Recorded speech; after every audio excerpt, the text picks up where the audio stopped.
All my friends, তোমরা কি করছো? Good afternoon. তোমাদের সবাই লাঞ্চ কমপ্লিট? আমার তো রেগুলারই তোমাদের সাথে শেয়ার করি, আমার অনেক দেরি। এই দেখো, এখনও আমার রান্না কমপ্লিট হয়নি। আজকে সবার অফ ডে, সানডে, তাই তো? তাই তোমাদের সবার আজকে একটা স্পেশাল ডে, তাই তো? তাই তোমাদের মেনু নিশ্চয়ই সবার বাড়িতে আজকে স্পেশাল। তাই তোমরা আজকে কী কী দিয়ে লাঞ্চ করলে, কী রান্না হলো, সবাই আমাকে বলো। হ্যাঁ, আজকে আমার লাঞ্চ মেনু এই মেথি চিংড়ি অনেকে বলে ভাজার চিংড়ি। এই চিংড়ি মাছটার আজকে আমি বড়া করছি। প্রথমে এই চিংড়ি মাছটা আমি তোমার পেঁয়াজ কুচিয়ে, আদা কুচিয়ে, লঙ্কা কুচিয়ে, তেলে দিয়ে একটু লাল করে ভেজে মাছগুলো দিয়ে, মেথি চিংড়ি মাছটা দিয়ে ওটাকে একটু হালকা করে নাড়াচাড়া করে ভাজা করে নিয়েছি। তারপরে এই বেসন দিয়ে, চাল গুঁড়ো দিয়ে, একটু হলুদ দিয়ে এটাকে মেখেছি। মাখার পর আমি এইভাবে বড়া করে নিচ্ছি চিংড়ি মাছের।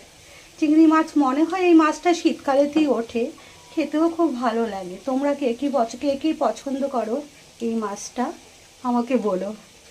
আর এইভাবে আমি বড়াটা ভেজে নিচ্ছি। তোমরা কে কী পছন্দ করো এই বড়াটা খেতে আমাকে জানিও। আর সাথে করছি এই ভাঙর মাছ তোমরা কে কে পছন্দ করো?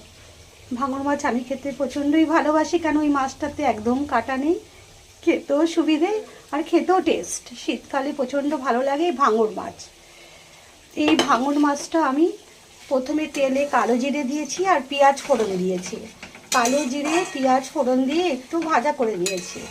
নেওয়ার পর সর্ষে পোস্ত বেটেছে, সর্ষে পোস্ত দিয়ে আর এরকম এই কাঁচা লঙ্কা দিয়ে, গোটা গোটা কাঁচা লঙ্কা দিয়ে দিয়েছি, লঙ্কার গুঁড়ো, হলুদ দিয়েছি। দেওয়ার পরে আমি এই মাছটা ভেজে রেখেছি, এই মাছগুলোকে দিয়ে দেবো।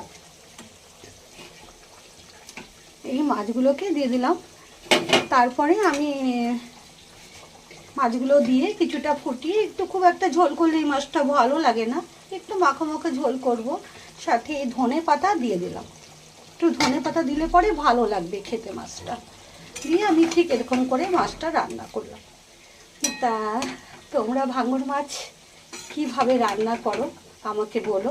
আমি ভাঙর মাছ এমনভাবেই রান্না করি। আর তোমাদের রান্নাটা কেমন করে করো? ভাঙর মাছ অনেকভাবে করা যায়। আমি এরকমও করি, অনেক সময় আবার ঘি, গরম মশলা, আদা জিরে পেস্ট করে দিয়ে, টমেটো দিয়ে, ওটা একটা ডালনা বলে, ওটাও করি, একটু মিষ্টি দিয়ে করি। কিন্তু এটা একটু ঝালের মধ্যে সর্ষে পোস্ত বাটা দিয়ে। অনেক রকমভাবে ভাঙন মাছ তোমরা জানো তো হয়।